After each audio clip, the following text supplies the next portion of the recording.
Hello students, global English classes के इस YouTube channel में मैं आप सभी का स्वागत करता हूं। आज का जो हमारा वीडियो है वह बिहार बोर्ड की कक्षा 12वीं के राजनीति शास्त्र का एक चैप्टर जिसका नाम है शीत युद्ध का दौर, उसके महत्वपूर्ण तथ्यों को लेकर मैं आज आप सबके सामने उपस्थित हुआ हूं। तो चलिए इस चैप्टर के महत्वपूर्ण तथ्यों को देख लेते हैं। पहला पॉइंट है कि दूसरे विश्व युद्ध के अंत के परिणाम स्वरूप दो महाशक्तियों का उदय हुआ, अमेरिका तथा सोवियत संघ। ठीक है, दूसरा विश्व युद्ध जो था वह 1939 से लेकर 1945 ईस्वी तक चला था। ठीक है, तो ये जो विश्व युद्ध खत्म हुआ यानी इसका जो अंत हुआ, तो इसके परिणाम स्वरूप यानी इसके बाद जो है वह दो महाशक्तियों का उदय हुआ। पहला था अमेरिका और दूसरा सोवियत संघ। पश्चिमी गठबंधन की अगुवाई अमेरिका कर रहा था जो पूंजीवादियों का गुट था। ठीक है, और जबकि पूर्वी गठबंधन की अगुवाई जो है वह सोवियत संघ कर रहा था जो साम्यवादियों का गुट कहलाता था। ठीक है, नेक्स्ट है द्वितीय विश्व युद्ध के बाद संयुक्त राज्य अमेरिका और सोवियत संघ के बीच उत्पन्न तनाव की स्थिति को शीत युद्ध के नाम से जाना जाता है। ठीक है, यानी दूसरा विश्व युद्ध जो जब खत्म हुआ तो उसके बाद जो संयुक्त राज्य अमेरिका यानी यूएसए कहते हैं जिसे, और सोवियत रूस के बीच जो उत्पन्न स्थिति हुई, तनाव की स्थिति जो उत्पन्न हुई, तो उसे ही शीत युद्ध कहा जाता है।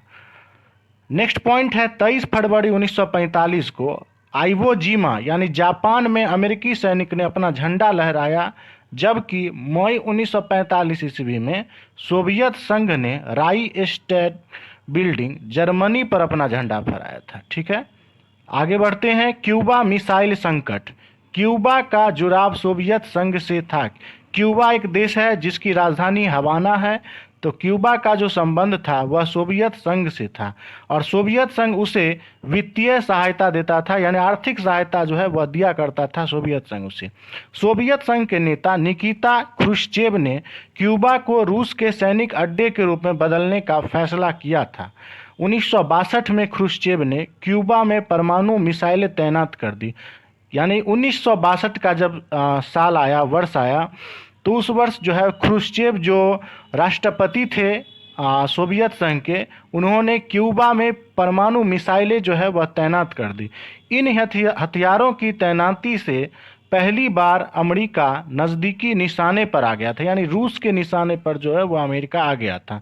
हथियारों की तैनाती से दोनों महाशक्तियों के बीच परमाणु युद्ध का खतरा जो है वह मंडराने लगा था। ठीक है, अमेरिका ने अपने जंगी बेरों को आगे कर दिया, जिससे इन दोनों महाशक्तियों के बीच ऐसी स्थिति बन गई कि लगा कि युद्ध होकर रहेगा। ठीक है, इतिहास में जो है इसी घटना को क्यूबा मिसाइल संकट कहा जाता है। अगला पॉइंट है प्रथम विश्व युद्ध जो 1914 से 1918 के बीच लड़ा गया था, इसमें 37 देश शामिल थे। नेक्स्ट पॉइंट है दूसरा विश्व युद्ध सन 1939 से 45 के दौरान मित्र राष्ट्र और धुरी राष्ट्र के बीच हुई। मित्र राष्ट्र की अगुवाई अमेरिका, सोवियत संघ, ब्रिटेन और फ्रांस कर रहा था, जबकि धुरी राष्ट्रों की अगुवाई जर्मनी, इटली और जापान के हाथों में थी। इस विश्व युद्ध में 61 देश शामिल थे। ठीक है, तो इन पॉइंट को आप याद रखेंगे कि पहला विश्व युद्ध जो है वह 1914 से 18 के बीच लड़ा गया था, जिसमें 37 देश शामिल थे, जबकि दूसरा विश्व युद्ध जो है वह 1939 से 45 के बीच हुई और इस विश्व युद्ध में 61 देश शामिल थे। ठीक है, नेक्स्ट पॉइंट है सन 1945 ईस्वी में अमेरिका ने जापान के दो शहर हिरोशिमा और नागासाकी पर परमाणु बम गिराया था। ठीक है, अमेरिका ने हिरोशिमा पर 6 अगस्त को लिटिल बॉय तथा नागासाकी पर 9 अगस्त को फैट मैन नामक बम गिराए थे। तो ये प्रश्न जो है परीक्षा में पूछ दिया जाता है कि हिरोशिमा पर जो बम गिराया गया था 6 अगस्त को, उसका नाम क्या था, तो उसका नाम लिटिल बॉय था। ठीक है, और नागासाकी पर जो 9 अगस्त को जो बम गिराया गया था उसका नाम फैटमैन था।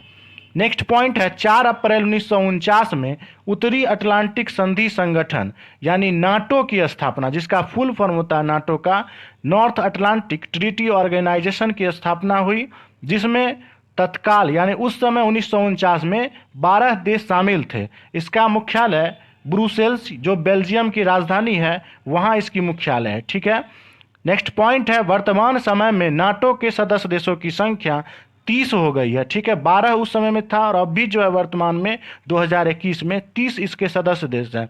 और इसका नवीनतम सदस्य देश यानी 30वां जो लास्ट देश इसमें जुड़ा है वह उत्तरी मैसेडोनिया है। वर्तमान समय में नाटो के महासचिव जेंस स्टोल्टेनबर्ग हैं। नेक्स्ट पॉइंट है पूर्वी गठबंधन जिसकी अगुवाई सोवियत संघ कर रहा था, इसे वार्सा संधि के नाम से जाना जाता है। ठीक है, यानी पूर्वी जो गठबंधन था जिसका अगुवाई जो है वह सोवियत संघ कर रहा था, उसे वार्सा संधि कहते हैं। और इसकी स्थापना जो है वार्सा संधि की स्थापना 1955 ईस्वी में हुई थी और इसका मुख्य काम था नाटो में शामिल यूरोपियन देशों का मुकाबला करना। ठीक है, जो भी जो नाटो में 30 सदस्य देश हैं उनका मुकाबला करने के लिए इस संगठन का स्थापना किया गया था। अगला पॉइंट है पूर्वी और दक्षिण पूर्वी एशिया तथा पश्चिमी एशिया में अमेरिका ने गठबंधन का नया तरीका अपनाया। इन गठबंधन को दक्षिण पूर्वी एशियाई संधि संगठन जिसे सीटो कहते हैं और केंद्रीय संधि संगठन जिसे सेंटो कहा जाता है। नेक्स्ट पॉइंट है शीत युद्ध के दौरान दोनों महाशक्तियां यानी दोनों मतलब अमेरिका तथा सोवियत संघ, कोरिया 1950 से 1953, बर्ली 1958 से 1962, कांगो 1960 के दशक की शुरुआत में कई अन्य जगहों पर सीधे सीधे मुठभेड़ की स्थिति में आ चुके थे। समझ गए, यानी इसका कहने का तात्पर्य है कि अमेरिका और सोवियत संघ जो था वह कोरिया में 1950 से 53 के बीच में मुठभेड़ की स्थिति आ चुकी थी दोनों के बीच। उसके बाद बर्लिन यानी जर्मनी की जो राजधानी है बर्लिन, वहाँ 1958 से 1962 के बीच दोनों के बीच लड़ाई जो है वह ठन गई थी। इस तरह का लग रहा था कि अब हो जाएगा लड़ाई। और फिर कांगो में 1960 में।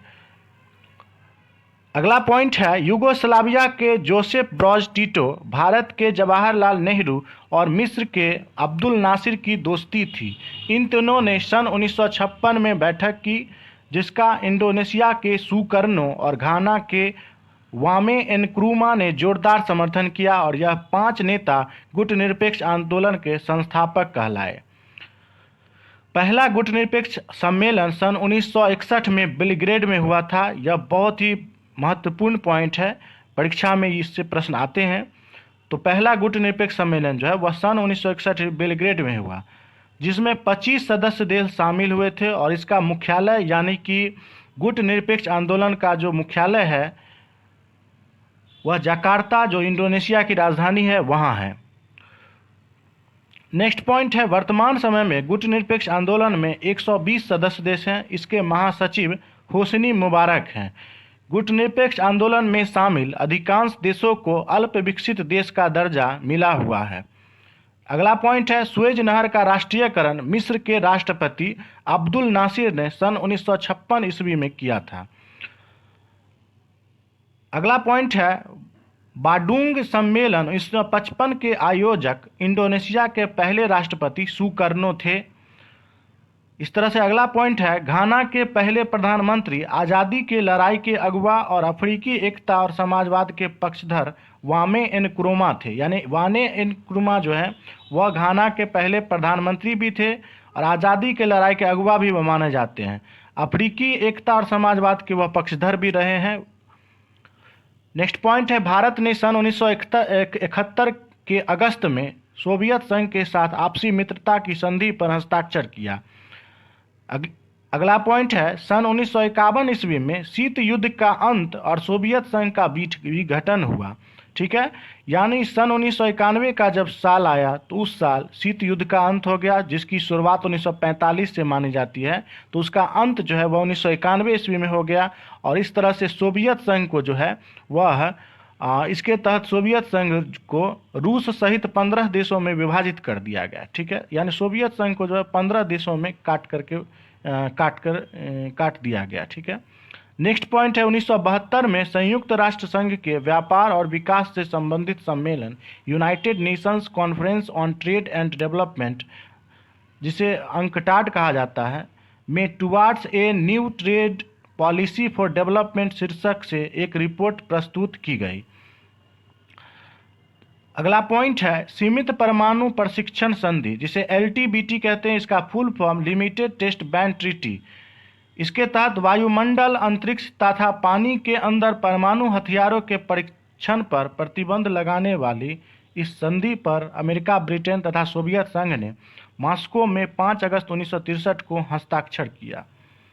अगला पॉइंट है ब्रिटेन तथा सोवियत संघ ने मॉस्को में अगला पॉइंट है परमाणु अप्रसार संधि, जिसे NPT कहते हैं, treaty on the non proliferation of nuclear weapons. इस संधि के द्वारा केवल परमाणु शक्ति संपन्न देशों को परमाणु हथियार रखने की अनुमति दी गई। इस संधि पर 1 जुलाई 1968 को वाशिंगटन, लंदन और मॉस्को में हस्ताक्षर हुए। अगला पॉइंट है सामरिक अस्त्र परिशमन वार्ता फर्स्ट। इस वार्ता का पहला चरण 1969 के नवंबर में आरंभ हुआ। यानी ये जो वार्ता थी सामरिक अस्त्र परिशमन वार्ता पहली, इसका पहला चरण 1969 के नवंबर में आरंभ हुआ। सोवियत संघ के नेता लियोनिड ब्रेजनेव और अमेरिका के राष्ट्रपति रिचर्ड निक्सन ने मॉस्को में 26 मई 1972 को समझौते पर हस्ताक्षर किया था, इस समझौते पर, ठीक है। और दूसरा जो है वह सामरिक अस्त्र परिवर्तन वार्ता सेकंड। इस वार्ता का दूसरा चरण सन 1972 के नवंबर में प्रारंभ हुआ। इस पर अमेरिकी राष्ट्रपति जिमी कार्टर और सोवियत संघ के नेता लियोनिड ब्रेजनेव ने वियना में हस्ताक्षर किया। वियना जो है वो ऑस्ट्रिया की राजधानी है। अगला पॉइंट है सामरिक अस्त्र न्यूनीकरण संधि फर्स्ट। अमेरिकी राष्ट्रपति जॉर्ज बुश और सोवियत संघ के राष्ट्रपति गोर्बाचेव ने 31 जुलाई 1991 को घातक हथियारों के परिसीमन और उनकी संख्या में कमी लाने के लिए इस संधि पर हस्ताक्षर किया था। नेक्स्ट पॉइंट है सामरिक अस्त्र न्यूनीकरण संधि सेकंड, घातक हथियारों को सीमित करने और उनकी संख्या में कमी करने से संबंधित है। यानी ये जो सामरिक अस्त्र न्यूनीकरण संधि सेकंड है, यह घातक हथियारों को सीमित करना है संसार के सभी देशों को और उनकी संख्या में कमी लाने के लिए यह संधि बनाई गई थी। इस संधि पर रूसी राष्ट्रपति येल्त्सिन और अमेरिकी राष्ट्रपति जॉर्ज बुश जो सीनियर थे ने मॉस्को में 3 जनवरी 1993 को हस्ताक्षर किया। अगला पॉइंट है सन 1979 से 89 तक अफगानिस्तान में सोवियत संघ का हस्तक्षेप रहा। अगला पॉइंट है बर्लिन की दीवार का निर्माण सन 1961 ईस्वी में किया गया, जबकि इस दीवार को सन 1989 यानी 28 वर्ष के बाद गिरा दी गई। इसके बाद जर्मनी का एकीकरण जो है वह सन 1990 ईस्वी में हुआ। बर्लिन की दीवार के तहत ही जर्मनी को 2 भाग में, पूर्वी जर्मनी और पश्चिमी जर्मनी में बांट दिया गया था, ठीक है। और इस दीवार को गिराने के उपरांत ही जर्मनी का एकीकरण सन 1990 ईस्वी में हुआ। नेक्स्ट पॉइंट है 1954 से 75 तक वियतनाम में अमेरिकी हस्तक्षेप रहा। अगला पॉइंट है पश्चिमी यूरोप के पुनर्निर्माण के लिए मार्शल प्लान 1947 टू 1952 ईस्वी तक रहा, ठीक है। यानी मार्शल प्लान जो अमेरिका के द्वारा लाया गया था, यह पश्चिमी यूरोप में जो विश्व युद्ध के बाद जो क्षति हुई थी उसके पुनर्निर्माण के लिए यह एक मार्शल प्लान लाया गया था, जो 1947 से 1952 तक जो है यह रहा। अगला पॉइंट है 1950 से 53 के बीच कोरिया युद्ध के उपरांत 38वीं समानांतर रेखा के द्वारा कोरिया का विभाजन करके दक्षिण कोरिया एवं उत्तरी कोरिया नामक 2 देश बनाए गए। यानी 1955 से 53 के बीच जब कोरिया में युद्ध चल रहा था, उस दौरान उस युद्ध को उस युद्ध के बाद एक 38वीं समानांतर रेखा खींची गई, जिसके तहत कोरिया को 2 भागों में बांट दिया गया। पहला देश बना दक्षिण कोरिया और दूसरा उत्तरी कोरिया। तो थैंक्स फॉर वाचिंग दिस।